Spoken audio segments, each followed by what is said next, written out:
Hello students, good morning. Chemistry की online class में आप सब का हार्दिक स्वागत है। मैं उम्मीद करता हूँ आप घर पे सेफ होंगे, सुरक्षित होंगे और कोविड-19 की जो गाइडलाइन है उनकी आप पालना कर रहे होंगे।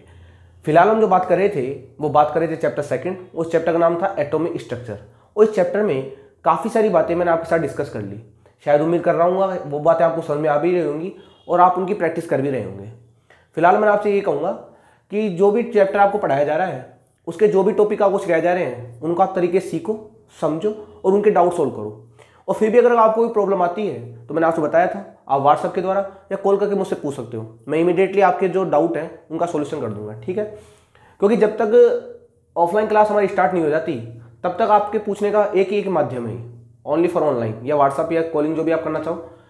अगर ऑफलाइन क्लास होती तो काफ़ी सारी डाउट्स, काफ़ी सारी न्यूमेरिकल प्रॉब्लम्स मैं इस चैप्टर के ऊपर डिस्कस करता, क्योंकि वीडियो के अंदर इतना कंटेंट नहीं हो पाता है कि आपको न्यूमेरिकल भी सोल्व करवा दिए जाए। मैं ये चाहूँगा आप अपनी तरफ से पूरी प्रैक्टिस कीजिए और जिस दिन भी ऑफलाइन क्लास स्टार्ट हो जाएगी उस दिन एक डीपीपी सेट इस एटॉमिक स्ट्रक्चर का मैं आपके साथ शेयर करूँगा। उसका सॉल्यूशन भी हम इमीडिएटली वहीं पर क्लासरूम में कर लेंगे। फिलहाल के लिए हम अपने ऑनलाइन के द्वारा इस क्लास को स्टार्ट करते हैं।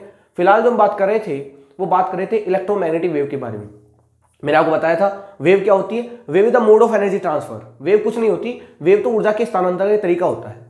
फिर मैं बताया था वेव दो होंगी, एक तो मैकेनिकल वेव, एक नॉन मैकेनिकल वेव। यानी ऐसी वेव जिसके लिए मीडियम यानी माध्यम की आवश्यकता होती है उसे तो आप बोलते हो मैकेनिकल वेव, और ऐसी वेव जिसके लिए माध्यम की आवश्यकता नहीं होती उसे आप बोलते हो नॉन मैकेनिकल वेव। काफी सारी बातें मैंने मैकेनिकल वेव के बारे में और नॉन मैकेनिकल वेव के बारे में आपके साथ की थी, और इलेक्ट्रोमैग्नेटिक वेव भी एक नॉन मैकेनिकल वेव का ही पार्ट था। फिर हमने बात की थी इलेक्ट्रोमैग्नेटिक वेव के बारे में। मैंने आपसे कहा था जब भी कोई चार्ज पार्टिकल, जब भी कोई आवेशित कण या तत्व जब ऑसिलेशन करता है यानी कंपन करता है तो उस कंडीशन में उसके पास दो फील्ड जनरेट हो जाते हैं। एक तो अपने पास होता है इलेक्ट्रिकल फील्ड जिसे आपने बोला था वैद्युत क्षेत्र, और एक अपने पास होता है मैग्नेटिक फील्ड जिसे आपने बोला था चुंबकीय क्षेत्र।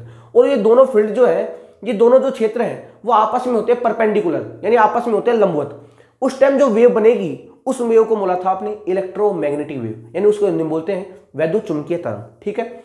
फिर हमने बात की थी वैद्युत चुंबकीय तरंगों गुणों के बारे में। मैंने बताया था आपको कि वैद्युत चुंबकीय जो तरंग है उनके बेसिकली हम 5 प्रॉपर्टी लेके चलते हैं। काफी सारी प्रॉपर्टीज और भी होती हैं, वो डिस्कस करते हो आप फिजिक्स में। फिलहाल केमिस्ट्री में मुझे जिनकी आवश्यकता पड़ेगी उनको मैंने यहाँ पर यूज कर लिया। वो 5 कौन कौन सी थी? मैंने बताया था आपको तरंग दैर्ध्य के बारे में जिसे आप बोलते हो वेवलेंथ। दूसरी बताई थी मैंने फ्रीक्वेंसी जिसे आप हिंदी बोलते हो आवर्ती। फिर बताया था मैंने एम्पलीट्यूड के बारे में जिसे आप बोलते हो आयाम। फिर बताई थी मैंने तरंग संख्या के बारे में जिसे आप बोलते हो वेव नंबर। और एक बताया था मैंने आपको टाइम पीरियड जिसे बोलते हैं समयकाल या आवर्तीकाल, जो आपने बोला चाहो, ठीक है। सबसे पहले बात की थी मैंने वेवलेंथ के बारे में। मैंने बताया था वेवलेंथ को डिनोट करते हो आप लैम्बडा से। और वेवलेंथ क्या होती है?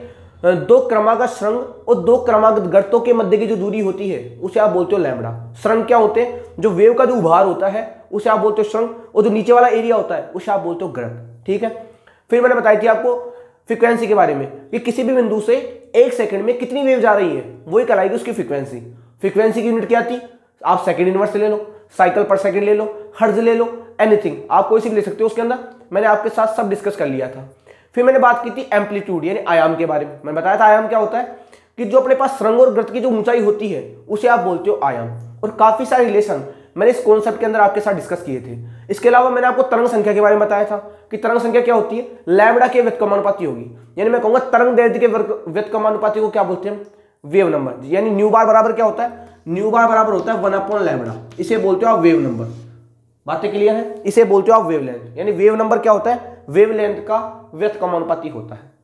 कहानी तक क्लियर है? अब हमारे पास एक टॉपिक और रह गया, उसको बोलते हैं टाइम पीरियड। क्या बोलते हैं उसको बोलते हैं टाइम पीरियड। टाइम पीरियड इसको हिंदी बोलते हैं आवर्तीकाल या समयकाल बोल सकते हो आप, समयकाल। इसे डिनोट करते हैं जी कैपिटल टी से। वही तरीका होगा पहले वाला हमारा, समयकाल। यानी आवर्तीकाल क्या है? मैं कहूंगा इस सबसे पहली बात तो ये, इसे डिनोट किससे किया जाता है? इसे कैपिटल टी से प्रदर्शित किया जाता है। किसे दिखाया जाता है? इसे दिखाया जाता है कैपिटल टी से। किसे दिखाया जाता है? इसे कैपिटल टी से प्रदर्शित किया जाता है। और ये होता क्या है? यह आवर्ती। आवर्ती जानते हो ना, बताई थी मैंने आपको फ्रीक्वेंसी। ये होती है फ्रीक्वेंसी। यह आवर्ती के व्युत्क्रमानुपाती होता है। किसके व्युत्क्रमानुपाती होता है जी? आवर्ती के व्युत्क्रमानुपाती। यह आवर्ती के व्युत्क्रमानुपाती होता है। इसका मतलब क्या होगा? टी इनवर्सली प्रोपोर्शनल किसके होगा? न्यू के। यानी किसके बराबर होता है? ये आवर्ती के, यानी आवर्ती के क्या होता है? व्युत्क्रमानुपाती। किसके व्युत्क्रमानुपाती होता है? आवर्ती, यानी टी बराबर क्या होगा? 1/न्यू। बात समझ आ रही है आपको? क्योंकि हम जानते हैं न्यू बराबर क्या होती है? फ्रीक्वेंसी है, जिसे आप बोलते हो आवर्ती, और जो टाइम पीरियड होता है वो आवर्ती के बराबर इनवर्सली प्रोपोर्शनल होता है। देखो आप, अगर मैं इसकी यूनिट की बात करूं, तो इसकी यूनिट होती है भाई सेकंड। क्या होती है इसकी यूनिट? अरे टाइम की यूनिट तो सेकंड ही होगी ना। टाइम की यूनिट तो क्या लेके चलते हैं हम? सेकंड लेके चलते हैं। कैसे होगी सर सेकंड? आप जानते हो फ्रीक्वेंसी की यूनिट क्या होती है? फ्रीक्वेंसी यूनिट होती है सेकंड इनवर्स। क्या होती है? बताई थी मैंने आपको कि आवर्ती की यूनिट क्या होती है? Second inverse. अब आप सोचो, जब ये सेकंड इनवर्स ऊपर जाएगा, बताओ सेकंड बनेगा ही नहीं बनेगा? अरे प्लस हट जाएगा, माइनस हट जाएगा, प्लस बन जाएगा। इसको लिखने की आवश्यकता है नहीं, तो क्या बन जाएगी हमारे पास? सेकंड। तो लिख दिया ना पहले कि इसकी यूनिट क्या होती है? सेकंड। यानी टाइम पीरियड कुछ नहीं होता कि आपके पास जो वेव जा रही है, यानी किसी भी वेव के जाने का जो लगने वाला समय है, जो समय जिस समय में वो जा रही है, उस समय को बोलते हैं उसका टाइम पीरियड। क्या बोलते हैं उसको? उसका टाइम पीरियड। और टी बराबर क्या होता है? 1/न्यू। यहां तक कहानी क्लियर है? देख लीजिए आप कि टाइम पीरियड क्या होता है? फ्रीक्वेंसी के व्युत्क्रमानुपाती होता है, उसे बोलते हो आप टाइम पीरियड। कहानी क्लियर है यहां तक? तो ये 5 बातें मैंने आपके साथ डिस्कस की थी। अब देखो, हमको पता है टी बराबर होता है 1/न्यू। हमको क्या पता है कि टी बराबर होता है 1/न्यू। अगर आपको कुछ याद हो इससे पहले वाले लेक्चर में, तो मैंने बताई थी आपको जो फ्रीक्वेंसी होती है वो लैम्बडा की व्युत्क्रमानुपाती होती है। बताया था मैंने आपको कि जो फ्रीक्वेंसी होती है वो लैम्बडा की क्या होती है? व्युत्क्रम। यानी जिसकी फ्रीक्वेंसी ज्यादा होगी ना, उसकी लैम्बडा कम होगी, और जिसकी फ्रीक्वेंसी कम होगी उसकी लैम्बडा क्या होगी? ज्यादा। ये बातें मैंने आपसे की थी इससे पहले वाले लेक्चर में। आप देख लीजिएगा कि जिसकी फ्रीक्वेंसी ज्यादा होती है उसकी लैम्बडा कम होती है, और जिसकी फ्रीक्वेंसी कम होगी उसकी लैम्बडा क्या होगी? ज्यादा। तो यहां से निकाला था न्यू बराबर क्या होगा? सी बाई लैम्बडा। सी बराबर क्या था? सी बराबर था वेलोसिटी ऑफ लाइट। क्या था? वेलोसिटी ऑफ लाइट, यानी प्रकाश का वेग। किसका वेग? प्रकाश का वेग, जो कितना होता है? 3 × 10⁸ मीटर पर सेकेंड। क्लियर बात थी? तो न्यू बराबर क्या था? सी अपॉन लैम्बडा। क्योंकि जब भी आप समानुपाती को हटाते हो तो एक स्थिरांक लगाते हो जिसे बोलते हो समानुपाती स्थिरांक। यहां पर क्या लगाते हैं हम? सी। सी बराबर क्या होता है? वेलोसिटी ऑफ लाइट, जिसे होता है 3 × 10⁸ मीटर पर सेकेंड। इसका मतलब क्या होगा? सी बराबर क्या था हमारे पास? New lambda. बताओ था कि नहीं था? ये था। अब सुनो, इस फॉर्मूले से एक फॉर्मूला हमारे पास ये आ गया, एक फॉर्मूला हमारे पास ये आ गया। अब फॉर्मूले एक से क्या निकाला था हमने कि न्यू बराबर होता है सी × 1/λ। अरे इसको सी 1/λ लिख सकते हैं ना। और आप जानते हो, चूंकि हम क्या जानते हैं, 1/λ बराबर क्या होता है? क्या होता है 1/λ बराबर? न्यू बार। अरे होता ही नहीं होता। वेव नंबर किसका व्युत्क्रमानुपाती होता है? लैम्बडा के। तो इसकी जगह मैं इसको रख सकता हूं, तो मैं कहूंगा न्यू बराबर क्या हो जाएगा मेरे पास? सी न्यू बार। बताओ एक फॉर्मूला निकल के आया था नहीं आया था हमारे पास? आया था नहीं आया था? यानी फ्रीक्वेंसी वेव नंबर के डायरेक्ट डिपेंड करती है। जितनी ज्यादा फ्रीक्वेंसी होगी वेव नंबर भी उतना ही क्या होगा? ज्यादा। अरे सोचो ना, जिसकी स्पीड जितनी ज्यादा होगी तो वेव भी तो उतनी ज्यादा जाएगी ना। दिमाग लगा पा रहे हो भाई? जिसकी आवर्ती जितनी ज्यादा होगी, आवर्ती क्या होती है? किसी भी बिंदु से 1 सेकंड में गुजरने वाली तरंगों की संख्या। तो आप सोचो, अगर फ्रीक्वेंसी जितनी ज्यादा होगी तो वेव भी ज्यादा जाएगी। और न्यू बार क्या होता है? Wave number. आप सोचो ना, मैंने बताया था आपको एग्जांपल। एक तो आपके पास ऐसा जा रहा है मामला कुछ, एक आपके पास ऐसा है, तो आप जानते हो इसकी फ्रीक्वेंसी तो कम होगी, इसकी फ्रीक्वेंसी क्या होगी? ज्यादा। तो आप देखो, इसके अंदर कम वेव है, किसके अंदर कम वेव है? कम वेव इसके अंदर है। इसके अंदर 1 2 3 वेव आएगी। यहां पर कितनी आ रही? 1 2 3 4 5 वेव आ रही है। यानी जिसकी फ्रीक्वेंसी ज्यादा होती है ना, उसका वेव नंबर भी अपने आप क्या होता है? ज्यादा। दिख रहा है साहब हमको? जिसकी फ्रीक्वेंसी बढ़ेगी उसका वेव नंबर भी क्या होगा? बढ़ेगा। और वेव नंबर क्या होता है? कितनी वेव जा रही है वही क्या कहलाएगी? उसकी वेव नंबर। बात समझ आ रही है आपको? एक फॉर्मूला हमने ये बनाया था। अब सुनो, एक फॉर्मूला और बना सकता हूं मैं। कौन सा फॉर्मूला बना सकता हूं? देखो ध्यान से, क्योंकि ये फॉर्मूले हमारे आगे जाके काम आने वाले हैं। क्योंकि इसके बाद आएगा प्लांक का क्वांटम सिद्धांत। उस सिद्धांत को पढ़ने से पहले हमको इन फॉर्मूला के बारे में डेप्थ के अंदर नॉलेज होनी चाहिए। सुनो कैसे? हमको पता है न्यू इक्वल टू होता है सी बाई लैम्बडा। अब सुनो, इस फॉर्मूले लेके आ रहा हूं, nu equal to c by lambda. तो बताओ, अगर लैम्बडा को मैं लेके जाऊं तो न्यू नीचे आएगा नहीं आएगा? तो लैम्बडा बराबर क्या हो जाएगा? सी बाई न्यू। बताओ होगा कि नहीं होगा? क्योंकि हम जानते हैं न्यू बराबर होता है सी अपॉन लैम्बडा। अगर मैं इसको यहां ले जाऊं और इसको मैं यहां लेके आ जाऊं तो गुना तो नहीं कर रहा ना भाई मैं? ऐसा मैं मैथमेटिक्स के अकॉर्डिंग कर सकता हूं। तो लैम्बडा ऊपर चला जाएगा, न्यू नीचे आ जाएगा। अब इसको मैं ऐसे लिख सकता हूं, लैम्बडा बराबर सी × 1/न्यू। बताओ लिख सकता हूं नहीं लिख सकता? भाई ये 1/न्यू तो है। अगर ऊपर आप 1 से मल्टीप्लाई कर लोगे तो कोई शक तो नहीं है इसमें, ये सब जानते हो इस चीज को। तो इसको लिख सकते हैं लैम्बडा इक्वल टू क्या होगा? सी × 1/न्यू। और हम जानते हैं, अभी अभी लिखा मैंने कि 1/न्यू बराबर क्या होता है? टी। होता ही नहीं होता कि 1/न्यू बराबर क्या होता है? Time period T. तो 1/न्यू की जगह इसको लिख दूं मैं, तो लैम्बडा बराबर क्या हो जाएगा जी? लैम्बडा बराबर हो जाएगा सी टी। क्या हो जाएगा? लैम्बडा बराबर सी टी। दिख रही ट्रिक? याद हो गई आपको कि लैम्बडा किसके बराबर होता है? सी टी के बराबर होता है। सी क्या होता है? प्रकाश का वेग। और टी बराबर क्या होता है? Time period. दिख रहा है आपको? जैसे जैसे टाइम पीरियड बढ़ेगा वैसे वैसे लैम्बडा की वैल्यू भी क्या हो जाएगी? इंक्रीज हो जाएगी। कहानी क्लियर है? जैसे जैसे टाइम पीरियड बढ़ेगा वैसे वैसे लैम्बडा की वैल्यू भी क्या हो जाएगी? इंक्रीज। लैम्बडा किस पर डिपेंड कर रहा है? टाइम पीरियड पे। ये बातें आपको पता होना आवश्यक है, क्योंकि कंपटीशन में यहीं से क्वेश्चन बनते हैं कि आपको लैम्बडा दे दी जाएगी, आपको लैम्बडा दे दी जाएगी, उसका टाइम पीरियड पूछ लिया जाएगा, तो निकाल लोगे इस फॉर्मूले से आप, क्योंकि इसकी वैल्यू तो कितनी होगी 3 × 10⁸ मीटर पर सेकेंड। लैम्बडा आपको दे दी जाएगी, आप क्या निकाल लोगे वहां से, टाइम पीरियड निकाल लोगे ना, निकालोगे इस फॉर्मूले से। तो यहां से हमने 3 फॉर्मूले निकाले, कौन कौन से, एक हमारे पास था न्यू इक्वल टू था C/λ, एक हमारे पास C equal to nu lambda, एक हमारे पास था कौन सा वाला nu equal to C nu bar, और एक हमारे पास क्या है लैम्बडा बराबर क्या आएगा हमारे पास CT। ये फॉर्मूले अब तक हमने इस वेव के कैरेक्टरिस्टिक से निकाल लिए। ध्यान से देख लो आप इन फॉर्मूलों को, ये जो सूत्र, ये जो फॉर्मूले लिखे हुए हैं आपके, ये आपने कहां से निकाले हैं, ये आपने निकाले हैं वेव की कैरेक्टरिस्टिक से। ध्यान से देख लीजिए इन फॉर्मूले को, ये फॉर्मूले हमने कहां से निकाले हैं, ये फॉर्मूले निकाले हैं हमने वेव की कैरेक्टरिस्टिक से, यानी तरंगों के गुण से हमने इन फॉर्मूलों को निकाल लिया भाई, और ये फॉर्मूले हमारे आगे जाके उपयोग भी आने वाले हैं। समझ में बात आपको कि वेव के 5 गुण थे, wave length, frequency, amplitude, time period और वेव नंबर। इन 5 प्रॉपर्टीज से हमने इन फॉर्मूलों को यहां से निकाल लिया, और ये फॉर्मूले काफी यूज भी होते हैं। तो मैंने आपको चारों के चारों फॉर्मूले कैसे निकलते हैं, किस प्रकार बनाया जाता है, वो सारे आपके सामने डिस्कस कर दिए हैं। शायद उम्मीद कर रहा हूँ शायद इस पे आपको कोई डाउट होगा नहीं, जो सिंपल मैथमेटिक्स है। इस लैम्बडा को हम यहाँ ले गए, इस फ्रीक्वेंसी को हम यहाँ लेके आ गए, तो C/ν हो गया, इसको लिख सकते हैं C × 1/ν, और हम जानते हैं 1/ν बराबर होता है टाइम पीरियड, तो C इसकी जगह रख दूंगा T, तो बराबर लैम्बडा बराबर क्या हो जाएगा हमारे पास CT। बात क्लियर है, कहानी क्लियर।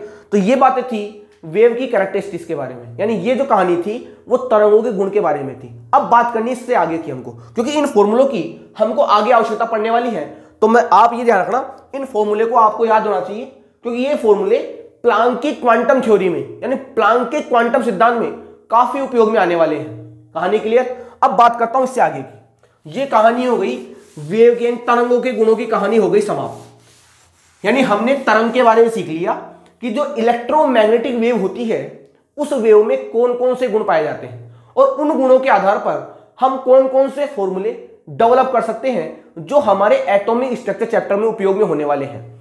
अब जो बात करने वाले हैं that is a very important concept, काफी इंपॉर्टेंट कॉन्सेप्ट है। इस कॉन्सेप्ट से काफी अच्छे क्वेश्चन बनते हैं भाई। उसका नाम है प्लांक क्वांटम थ्योरी। क्या बोलते हैं, प्लैंक्स। पहले इंग्लिश में लिख देता हूं, फिर हम हिंदी में लिख देंगे। Planck's quantum theory, Planck's quantum theory, Hindi में बोलते हैं इसको प्लांक।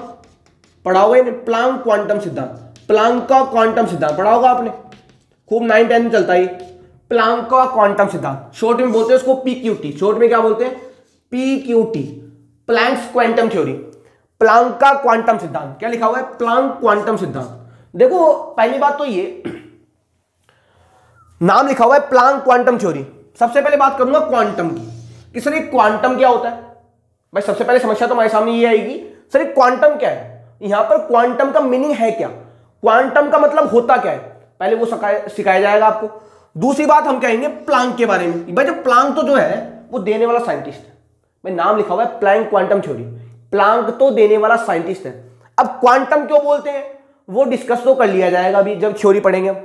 नाम है पूरा इसका प्लांक क्वांटम थ्योरी, यानी प्लांक तो देने वाला क्या है इसको साइंटिस्ट, और क्वांटम क्यों यूज करेंगे वो बात अभी तुमको समझ में आ जाएगी कि यहां पर क्वांटम का यूज क्यों किया। और थ्योरी तो क्या होती है, सिद्धांत, यानी वे सिद्धांत जिनके प्रैक्टिकली प्रूफ होते हैं उन्हें बोलते हो थ्योरी। बात समझ आ रही है आपको, इनके प्रैक्टिकल प्रूफ होते हैं। एक तो होती है परिकल्पना, सुनो बात ध्यान से, एक तो होती है परिकल्पना जिनको बोलते हैं हाइपोथेटिकल कॉन्सेप्ट, जिनकी ओनली फॉर ओनली कल्पना की जाती है, हो रहा कुछ भी नहीं है, उन्हें बोलते हैं परिकल्पना।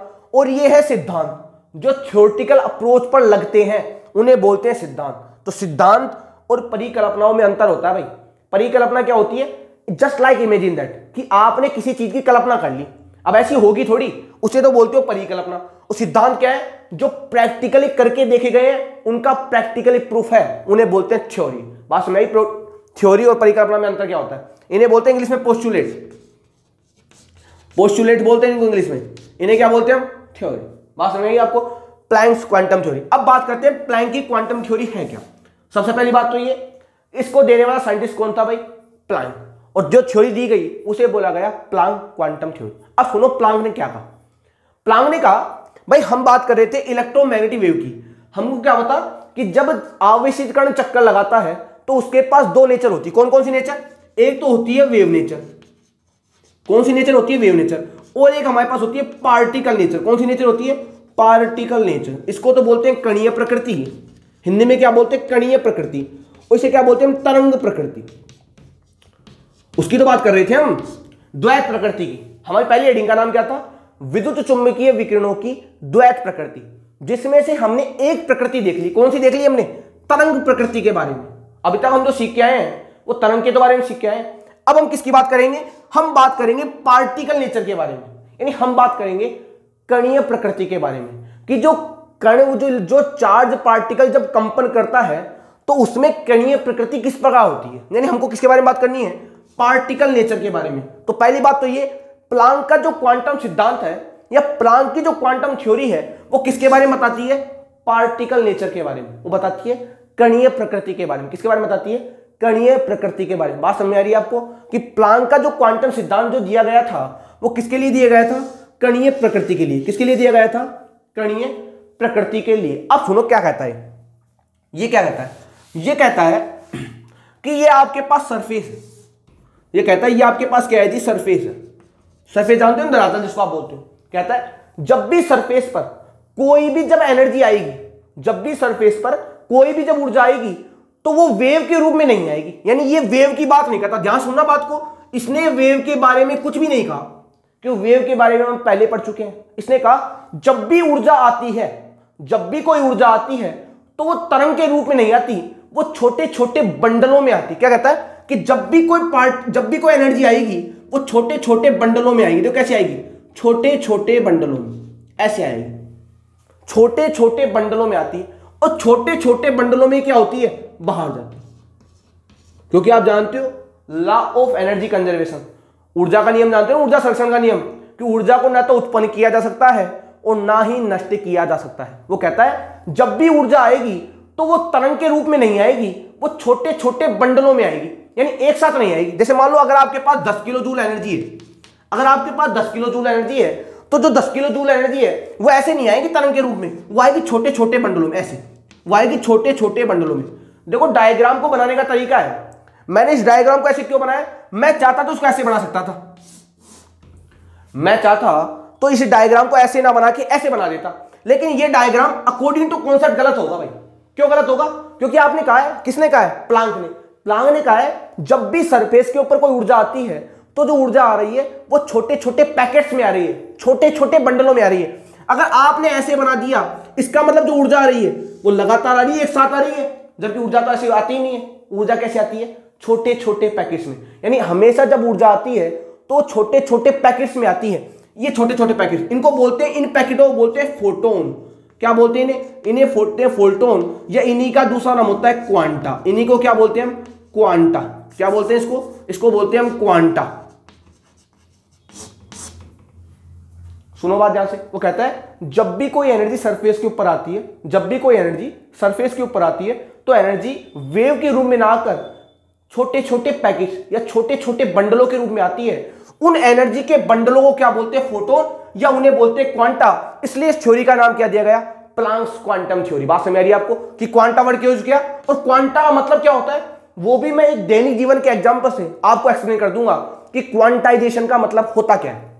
लेकिन वो बात की है, पहले आप ही समझो। उसने क्या कहा? जब भी सरफेस के ऊपर कोई भी ऊर्जा आ रही है तो वो ऊर्जा जो है वो तरंग के रूप में ना आकर छोटे छोटे पैकेट्स के रूप में आती है, यानी वो छोटे छोटे बंडलों के रूप में आती है। इन बंडलों को क्या बोलते हैं? फोटोन, या इन्हीं का दूसरा नाम क्या होता है? क्वांटा। इन्हीं का नाम क्या होता है? दूसरा क्वांटा। अब आएगी एनर्जी इसकी। भाई एनर्जी आ रही है, भाई एनर्जी तो आ रही है। ये क्या है? एनर्जी। यानी जब भी एनर्जी आएगी तो छोटे छोटे बंडलों के रूप में आएगी। उन बंडलों को बोलेंगे या तो बोलेंगे फोटोन, या उन्हें बोलते हैं क्वांटा। अब आप जानते हो लॉ ऑफ एनर्जी कंजर्वेशन, जितनी एनर्जी आएगी उतनी तो एनर्जी जाएगी भाई। आप जानते हो लॉ ऑफ एनर्जी कंजर्वेशन क्या होती है? ऊर्जा को ना तो उत्पन्न किया जा सकता है और ना ही नष्ट किया जा सकता है। यानी जितनी एनर्जी आप दोगे ना उतनी एनर्जी आपको बाहर मिलेगी। मतलब ये एनर्जी क्या है? जो एब्जॉर्ब हो रही है, एब्जॉर्ब एनर्जी। कौन सी एनर्जी है? ये हमारे पास है एब्जॉर्ब एनर्जी। और ये कौन सी एनर्जी होगी? ये होगी एमिटेड एनर्जी। एमिटेड एनर्जी कौन सी एनर्जी होगी? एमिटेड। यानी इसको तो बोलते हैं उत्सर्जन ऊर्जा। कौन सी ऊर्जा बोलते हैं? उत्सर्जन ऊर्जा। और ये कौन सी ऊर्जा होती है? इसे बोलते हैं हिंदी में अवशोषण ऊर्जा। क्या बोलते हैं? अवशोषण ऊर्जा। इसका मतलब क्या हुआ? कि एब्जॉर्ब जो एनर्जी होगी वो किसके बराबर होगी, एमिटेड एनर्जी की। बताओ बात सही है कि नहीं।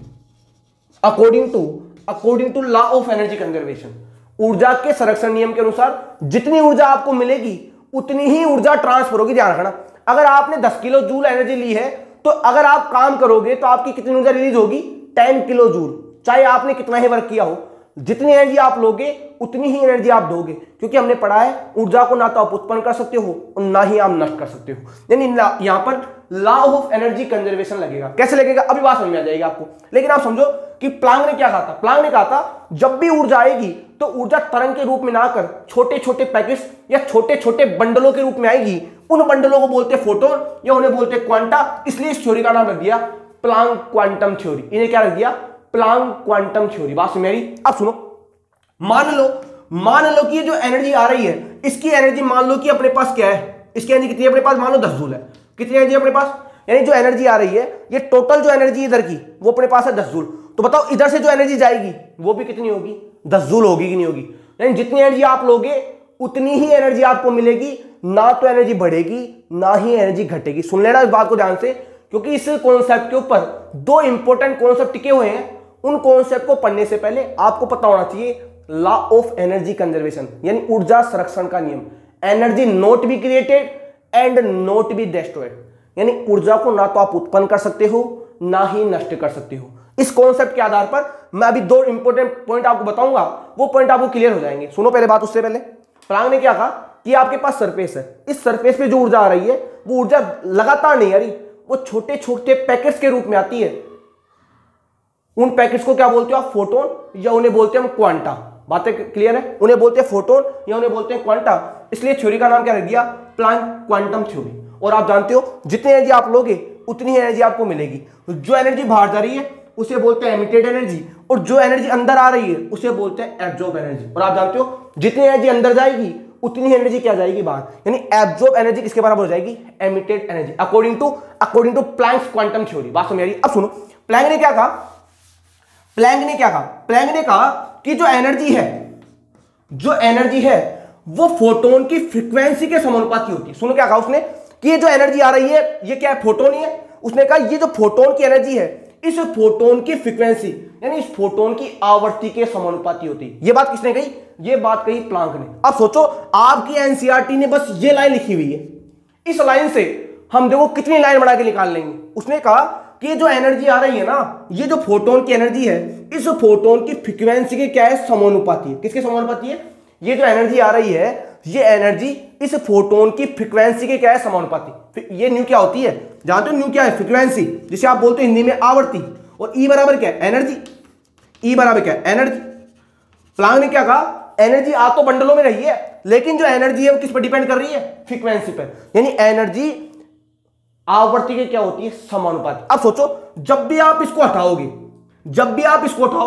बताओ आपको एक स्थिरांक लगाना होगा कि नहीं लगाना होगा। जैसे अगर आपको याद हो, बताया मैंने आपको कि न्यू प्रोपोर्शनल टू था 1 लैम्बडा। जब हमने इसको हटाया था तो हमने क्या लगाया था, न्यू इक्वल टू था अपने पास c बाई लैम्बडा। यानी अगर आपने इसको हटाया तो यहां पर एक स्थिरांक लगाया जाता है h इंटू न्यू। यहां h क्या है, यहां पर h एक स्थिरांक है। क्या है, एक स्थिरांक है जिसे आप बोलते हो, जिसे प्लांक स्थिरांक कहा जाता है। क्या बोलते हैं इसे, प्लांक स्थिरांक, जिसे प्लांक स्थिरांक कहा जाता है।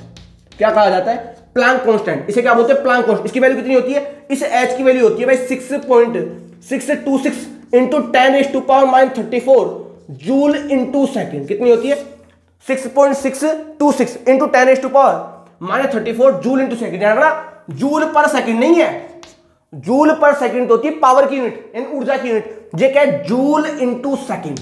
कहानी क्लियर है। इसको बोलते हैं प्लांक स्थिरांक। क्या बोलते हैं इसे बोलते हैं प्लांक स्थिरांक।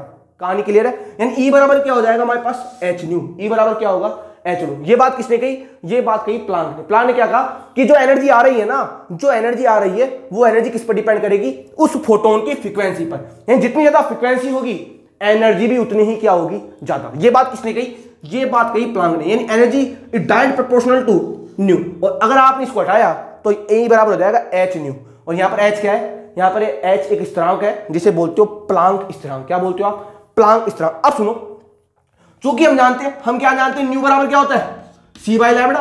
पढ़ के आए अभी हम कि न्यू बराबर क्या होता है, सी बाई लैम्बडा। तो ऐसे न्यू की वैल्यू अगर मैं यहां पर पुट करूं तो बताओ एनर्जी बराबर क्या हो जाएगी, एनर्जी बराबर हो जाएगी एच सी बाई लैम्बडा। बताओ आएगा नहीं आएगा नया फॉर्मूला। ई बराबर क्या हो जाएगी, एच सी बाई लैम्बडा। यानी एनर्जी जो है वो आने वाले फोटोन की लैम्बडा पर भी क्या करेगी, डिपेंड। बताओ करेगी नहीं करेगी। यानी लैम्बडा बढ़ेगी तो एनर्जी की वैल्यू घटेगी। कहानी क्लियर आ रही है, समझ में आ रही कहानी क्या होगी। जैसे जैसे लैम्बडा बढ़ेगा वैसे वैसे एनर्जी की वैल्यू क्या हो जाएगी, कम हो जाएगी। तो ग्राफ बनाऊंगा इसके ग्राफ भी बताए जाएंगे आपको कि इनके ग्राफ बनते कैसे, सब समझाया जाएगा आपको। टेंशन लेने की आपको आवश्यकता बिल्कुल नहीं है। बेसिक से लेके एडवांस के जो भी कॉन्सेप्ट आते हैं इस चैप्टर में वो सब आपके साथ डिस्कस कर लिए जाएंगे। लेकिन सबसे पहले बात ये कि प्लांक ने क्या कहा, प्लांक ने कहा जब भी सरफेस के ऊपर एनर्जी आती है तो वेव के रूप में ना कर छोटे छोटे बंडलों के रूप में आती है। उन बंडलों को बोलते हैं क्वांटा, उन्हें बोलते हैं क्वांटा, या उन्हीं का दूसरा नाम होता है फोटोन। उसने कहा कि जो फोटोन आ रहा है इसकी जो एनर्जी है इस फोटोन की फ्रीक्वेंसी की क्या होती है, समानुपाती। और जब आप इसको हटाओगे तो आपको कांस्टेंट लगाना होगा। उस कांस्टेंट को बोलते हैं प्लांक कांस्टेंट, उसे बोलते हैं प्लांक स्थिरांक। ई बराबर होगा एच न्यू। हम जानते हैं न्यू बराबर क्या होता है, सी बाई लैम्बडा।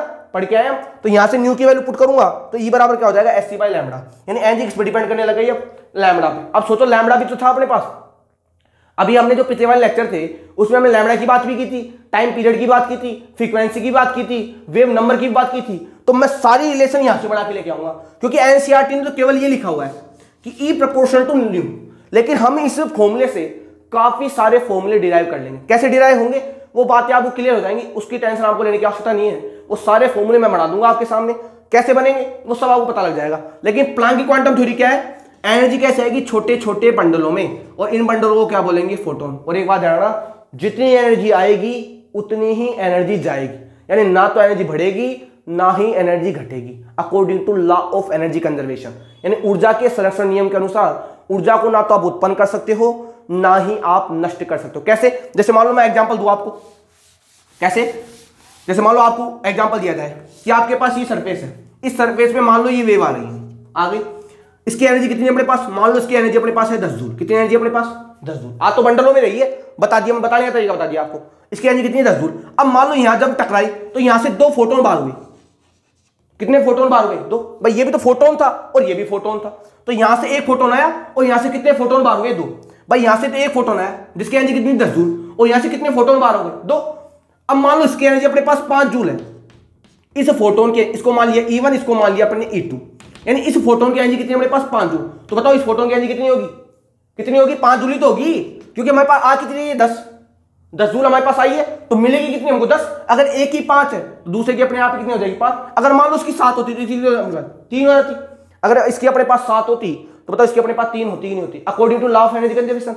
जितनी मिलेगी उतनी ही आपको प्राप्त होगी। अगर आपके पास 10 जूल एनर्जी आ रही है तो जाने वाले जो फोटोन है उनके पास एनर्जी कितनी होगी, 10 जूल। अब उनमें चाहे कितने ही हो, चाहे इनके पास कितने इलेक्ट्रॉन हो, इनकी टोटल एनर्जी किसके बराबर होगी जी, 10 जूल की, according to law of energy conservation. क्योंकि एब्जॉर्ब एनर्जी किसके बराबर होती है, एमिटेड एनर्जी के। कैसे काम करेगी वो सब बात कर ली जाएगी इससे आगे वाले लेक्चर में। आज के लिए इतना ही, अगले वाले लेक्चर में बात करेंगे कि जो एनर्जी है वो लैम्बडा पर, न्यू बार पर, वेव नंबर पर किस प्रकार डिपेंड करती है, और एनर्जी कंजर्वेशन का जो लॉ है हम किस प्रकार अप्लाई कर पाएंगे। आज के लिए इतना ही, धन्यवाद।